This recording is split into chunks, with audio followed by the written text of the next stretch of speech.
Malo je na ćirilici, ako negdje zaprijem, zaboravio sam, izvinite. Jesenske ofanzive 5. korpusa, takozvane armije Bosne i Hercegovine i vojske Republike Srpske na Bihaćkom ratištu. U period od sredine jula do kraja avgusta nije bilo većih borbenih dejstava u zoni odgovornosti 2. pješadijskog bataljona 6. sanske pješadijske brigade na Bihaćkom ratištu, ali smo ipak imali 2 mrtva i više ranjenih boraca. Ovi temperaturno vreli, a borbeno mirni mjeseci naslutili su borbeno vrelu jesen, što se i potvrdilo već početkom septembra 1994. godine, kada dolazi do povećanja obostranih aktivnosti kako sa strane 5. korpusa Armije Republike Bosne i Hercegovine, tako i sa strane jedinica Vojske Republike Srpske. Napadna operacija jedinica Vojske Republike Srpske Breza 94 na lokalitetu Suva Međa. Glavni štab Vojske Republike Srpske na čelu sa generalom Ratkom Mladićem izdaje naredbu 1. i 2. krajiškom korpusu o grupisanju snaga na liniji dodira sa 5. korpusom takozvane Armije Republike Bosne i Hercegovine na lokalitetu Suva Međa s ciljem izvođenja napadne operacije Breza 94. Operacija je otpočela s pripremama i izvršenjem 3.9.1994. godine. U izvršenju tog zadatka uključena je i 6. sanska pješadijska brigada sa svojim 3. pješadijskim bataljonom, samostalnim i pratećim jedinicama, uključujući samu komandu brigade. Poslije smo 5. korpus je razvlačio snage, slavo napadao neprijateljske vojnike, Vojsku Republike Srpske u rejonu Grabeža, tako da bi mi ovdje imali lakši dodir sa neprijateljem i lakše branili ove naše položaje. Pa on onda objašnjava da smo mi njih nadmudrili i onda kaže, da vam samo pročitam, međutim, u sve pretpostavke gubitke u ovoj višednevnoj ofenzivi, kasnije se pretpostavilo da je neprijatelj ipak postigao cilj svoje akcije. Za svo vrijeme priprema akcije naših snaga na lokalitetu Suva Međa, on je na Grabežkom platovu vršio napade, čime je komandni kadar Vojske Republike Srpske naveo na pogrešne zaključke, da neprijatelj nema informacija o našoj namjeri. Naprotiv, imali su sve informacije i vršili pripreme kako da preduhitre planove snaga Vojske Republike Srpske, što su i učinili 12. septembra 1994. godine, nanevši velike gubitke našim snagama na širem lokalitetu Suva Međa.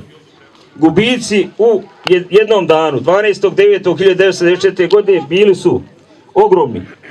Odnosi se na ovaj 3. pješadijski bataljon 6. sanske brigade. 8 mrtvih, 13 zarobljenih, 10 teže i oko 40 lakše ranjenih boraca. Samo u sastavu jedinica 6. sanske brigade, među kojima i komandant 3. pješadijskog bataljona kao komandant 6. sanske brigade. Kada se tome dodaju gubici i žrtve koje su imale druge jedinice Vojske Republike Srpske na tom lokalitetu, više nego očigledno je da je operacija Vojske Republike Srpske Breza 94 nije uspjela i doživjela je potpuni fijasko. Da li je neko odgovarao i koje odgovore za ovako velike žrtve, o tome ćemo 12. septembra detaljnije. I onda imaju ovi komentari između njih, pa ćemo par komentara samo da pročitamo. Nadam se da vam neće biti dosadno. Ovo je pisao komandant 2. pješadijskog bataljona 6. sanske brigade, major Mirko Marčić. Možda ga neko poznaje, možda će ga negdje vidjeti.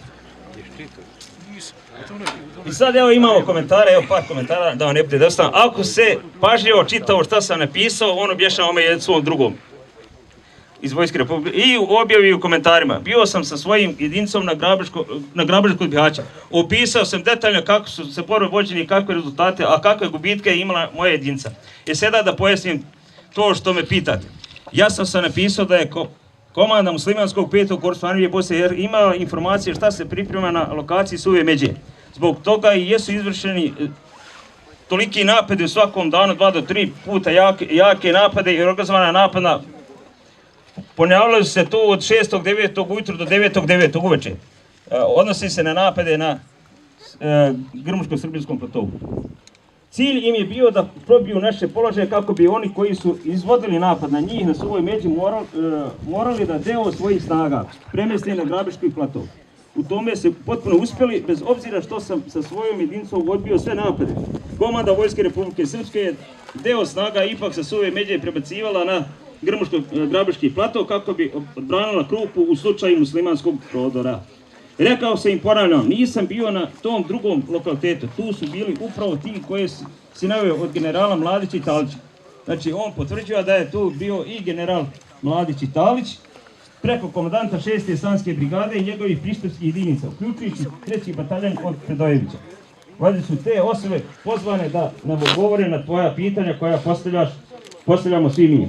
Ja sam analizirajući tu operaciju, skupljajući informacije od obe strane, u sukobu došao do mnogo saznanja. Od planiranja do izvođenja naših napada, pa sve do ubacivanja Nanićevih jedinica iza leđa, vama koji ste bili na tom lokalitetu. Evo još samo malo. Za sada ću reći samo da je operacija Breza 94 neuspjela i da su naše snage poražene i imale ogromne gubitke.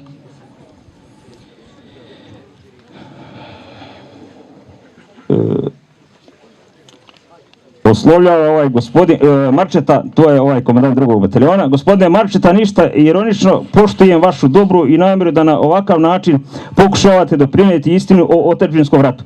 Ali zašto svi iz niže rangiranog oficirskog kadra bježe od istine ili stvarno ne znate? Ja sam lično imenom i prezimenom se otpisao i sebe video već mrtvog, ali samo nas 10-ak se tuklo na kraju sa Turcima, muslimanima, da komandanta Mladića ne uvate živog. Bio sam prisutan kada je komandant Predojević ranjen, a bataljon ostao pod komandom Vasiljevića. Taj bataljon 3. od 6. Sanske brigade se izvukao u Žirovac, Banija. Ja sam ostao, treba tu spomenuti Ukrajince, UN. Ma šta god danas ljudi misle o njima, UN čuvali su im odstupnicu i pratili do Žirovca.